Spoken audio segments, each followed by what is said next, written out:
Greetings everyone, my name is Etterville, and welcome back to my Let's Play of Castlevania Bloodlines. When we last left off, we just finished the munitions factory in Germany, and now we're going to the Versailles Palace of France. Or Palace of Versailles. Which apparently takes place next to a jungle. And some of the more annoying enemies of the game. For instance, that flower at the top. Those vines aren't too annoying, but the flower at the top can be quite dangerous. What it does is that the pollen it drops can confuse your character, which reverses all the controls, or movement controls specifically. As I'll demonstrate right here, which also causes your character to flash. Yeah, I could have dodged the first one if I was the Eric, but in this case I decided to take it. The pollen can also be destroyed by attacks. There's a Kaiser trap. Just stop and whip or use your special weapon to destroy. Note the fountain. And now it becomes a fountain of blood and red skeletons come alive. Be hasty though, as they'll revive themselves in about 3 to 5 seconds. The boomerang is pretty helpful for the next section, especially with this enemy, which can throw bombs at you as well as to swing around in circles. I would say it's the most annoying and dangerous enemy at this stage. I'm trying to be very cautious here, but in my previous test runs I got hit by it so many times. As I'll show you right here, I almost got hit in this case, but they can swing very far and pretty fast. It's possible to dodge them, but it's kind of difficult. Which is why I'm using the boomerang so much, because it can multi-hit. I could have used the axe or holy water, but they're kind of unreliable in terms of hitting the target. Alright, we're in the palace itself. Be warned of the falling chandeliers as you get close. Those some creative tricks. Here's one of the armor knights, and if you let the chandelier fall on the armor knight, it'll get instantly destroyed. These axe armors can throw their axes in either at the top or bottom, which can also be destroyed by your whip or in Eric's case, lance. It would take about 5 hits to destroy, using the normal whip at least.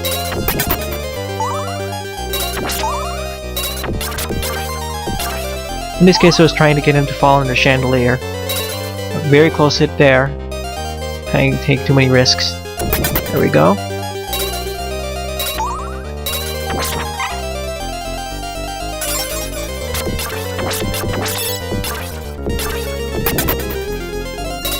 Overall, it's really straightforward. At this point though, a sword armor comes by, and an ambush from the back from another axe armor.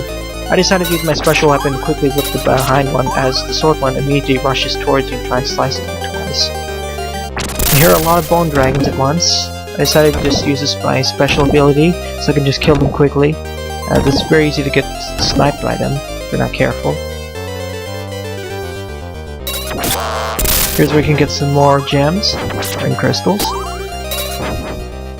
Now, I could have gotten the top two if I was Eric and used his ability to jump higher, but sadly, as I'm playing John, I can't. Here's one of my favorite sections of the stage. If you're playing as John, you'll be able to actually continuously swing on the ceiling and avoid everything at the bottom, as I demonstrated right here.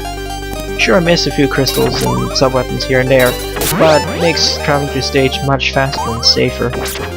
It takes some fiance though. Those bomb thrower enemies at the bottom can actually throw bombs, or in much rarer cases, food. Which is kind of funny in a sense. Just be careful as they can throw at short range or long range. The most annoying part of the stage. These rotating stairs are can be quite difficult to traverse to and fall. And you can easily fall off them if you're not careful. The most annoying part is the bone dragon sniping you, which can easily knock you off. This is where the special ability of boomerang becomes so helpful.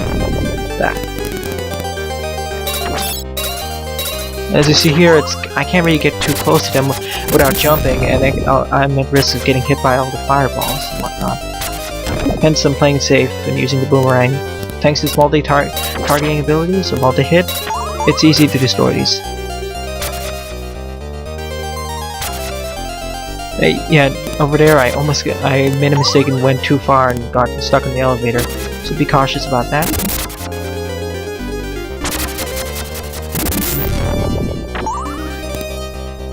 Decided to avoid these two groups of bone dragons. Just pick your fights. Overall, the game itself is more difficult on the level design side rather than bosses, so when traversing levels, be cautious and pick your fights. Now, I'll have to, playing as John, I have to go to the right. I can't climb to the top floor as John. I tried doing it, but I couldn't. So I presume you have to use Eric's super jump ability. Here's the first mini-boss. It seems like it's one of the siblings of the axe armors, or armor battlers from stage 1 or stage 2. Just whip it, be wary about its jump attack, and worry about its grab attack. Otherwise, it's pretty simple. These arrow armors will fire two volleys of arrows at your current position. They take 4 hits to destroy with your whip, so I decided to do just 2 hits at a time, and then move back and hit him again. Though if you're jump hitting, you can hit them multiple times. These hammer battlers will smash the ground in front of you, so just jump back and hit them. Just like that. At this point, an armor battler with wheels will come racing towards you, probably ordered off the German munitions factory. Use a special weapon and keep it. Here's an armor battler with a machine gun, the only one present in this game, at least in normal mode. And here's the second mini-boss of this stage. The pillar statues. Basically, it'll fire all these orbs in a certain direction, and then when they disappear, the pillar will come back. The pillar is you need to whip the pillar several times to damage the foe. But the difficulty is not getting hit by all those orbs flying around, which themselves can be quite difficult to hit. Rinse and repeat, and the boss should go down. I also find it creative that if you can lower it to fire at one side, then all the orbs will go on that side, and you can travel to the other side to avoid getting hit by them. And bang, it's down. This took so many tries in my test runs to avoid getting hit though, so kind of frustrating.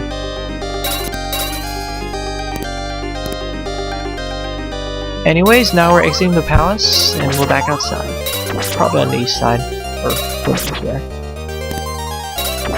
I decided to switch it for my current weapon for an axe, as it's more effective against the upcoming boss. Here's some fountains, outside the palace. Note the cocoon in the background. And here's our boss, the Princess of Moss, or Moss Princess.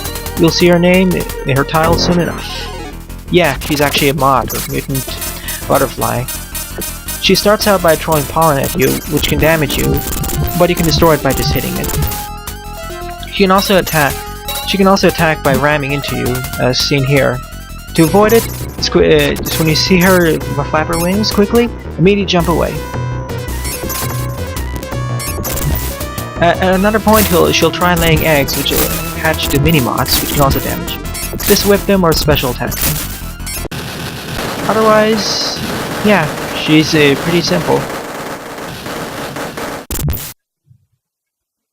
So she did get that one strike at me, due to me not paying attention enough to the movement. Anyways, Palace of Versailles is complete now. Overall, I find it to be one of the more, let's just say, annoying stages of the game.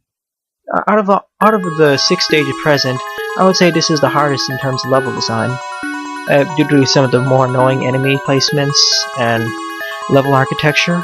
Otherwise, I kind of enjoyed it. Anyways, now that we're done with that, we're moving on to the final stage of this game, the Castle Prosperina, located in England. It's time to take down the final location where Dracula is so-called being revived. Final stage, let's go!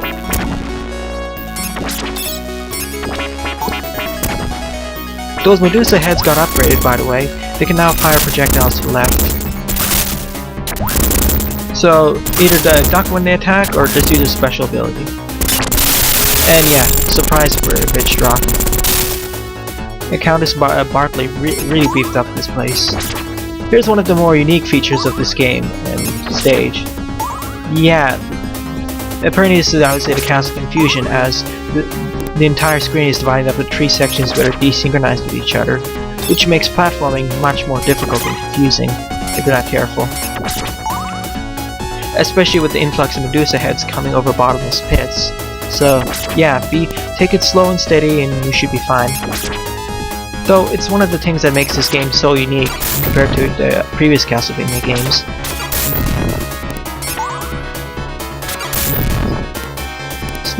Stay calm, move forward slowly, and you should be able to succeed.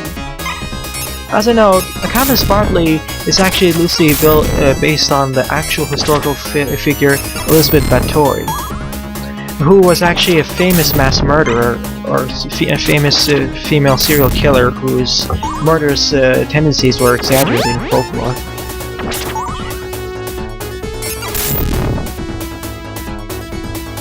Anyways, time for the next unique feature, the upside down room. So, just like the previous room, just take it slow and steady and you should succeed. Yeah, in this case the controls aren't really reversed, it's just that up is down and down's up. So that's kind of nice. Just be careful, these orbs can knock you out right into the pit. So, careful jumping will let you succeed. As a side note, I forgot to mention the name of the witch who revived Elizabeth earlier, but her name is Dorotaya Cezentes, aka Drolta Tuzentes, who is a witch essentially. Anyways, at this point it seems to be a narrow hallway, but as you hear, there's someone coming. Knight armors. These armors will slowly come into you from the opposite side of where you're walking, and the first one lets you warm up with slow enemies, but soon they become very fast. In this case, I suggest you use the boomerang, as they can swing behind you. As I demonstrate, I can pretty much kill them without turning back. They're pretty much degraded versions of the first boss we faced back in Dracula's old castle in Romania. Oh, speaking of which, here's a recycled and recolored version of the staircase at stage 110. 1-10. In fact, this entire area looks like a Palace swap version of 111. Anyways, time for her to fight the first boss of the stage. Oh, hi, Dead. Now, Dead is a little bit more non-standard compared to the previous Castlevania titles, as he'll release 6 cards into the air. Each one of them will cause him to use a special, different maneuver. The one I just hit causes Death to attack you directly. Just move away and jump. Two of those cards will cause him to do this attack. Pretty simple. And the 3 others will, well, I'll show you. Basically, the 3 other cards will cause you to face a boss you fought before. In this case, I hit the 3rd card, so I'll be fighting the giant Hellbat, or more specifically the Gargoyle again. In this case, as I already showed you the moves, I'll be essentially speedrunning them. However, compared to the original boss fights, the bosses take twice as much damage compared to before to make it simpler, though this is just a normal mode. As you saw, it took 4 to 6 bars of damage just using one whip strike. Still annoying in sound, as usual. Alright, 3 cards left. The 2 cards will have the bosses, and one of them contains food. Yeah, food. I'll show you when it comes.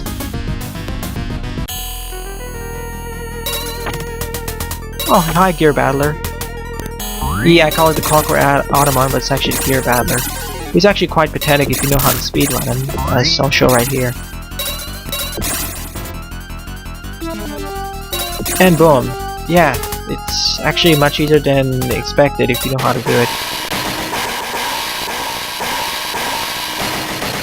Yeah, the bosses in the game, once you know how to do it, are pretty easy to defeat. Even then, even if you don't know that much about the game, once you have fought them once or twice, they're pretty simple to take down. Anyways, here's the stone golem, or more simply known as golem. As I'll demonstrate, there's some odd glitch with getting hit by an axe in this refight. See? We got hit by one axe, boom! He just lost more than half his health. I think that's a glitch with the coding. Anyways, I did forgot to show it. It hits the ground, it forces you up, and it makes you at risk of getting hit by the rocks falling. Otherwise, pretty simple. All the 3 Palace bosses are now dead.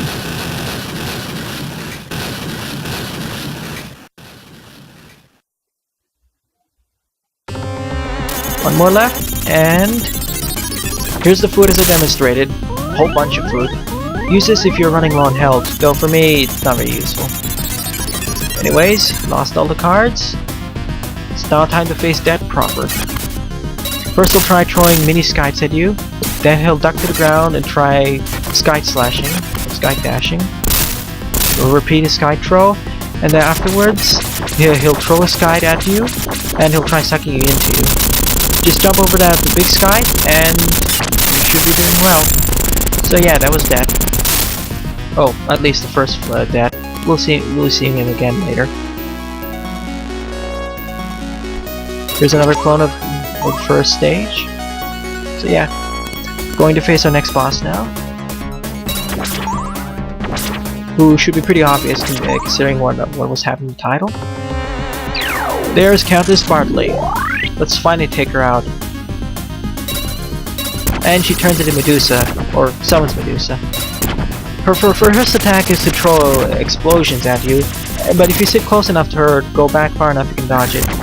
She then tries to use flamethrowers against you, but you can easily just duck under her. Then she tries slowly clawing her way towards you, but you can push her back slightly by just whipping her. And then she repeats her pattern. Otherwise, yeah, pretty simple. Anyways, finally let's take on Countess Bartley herself. Her strategy essentially is to create multiple orbs. Multiple orbs on the screen, and then she'll teleport to the left or right of you, depending on how far you are relative to the middle. She'll teleport to the opposite side. In this case, you'll have to whip her until all the orbs are destroyed. And once all the orbs are destroyed, she takes a certain amount of damage. Though I find it a nice touch that each type of orb has its own unique style. The previous one were normal orbs, these are fire orbs. Just make sure to dodge when you're attacking her, as she'll throw projectiles.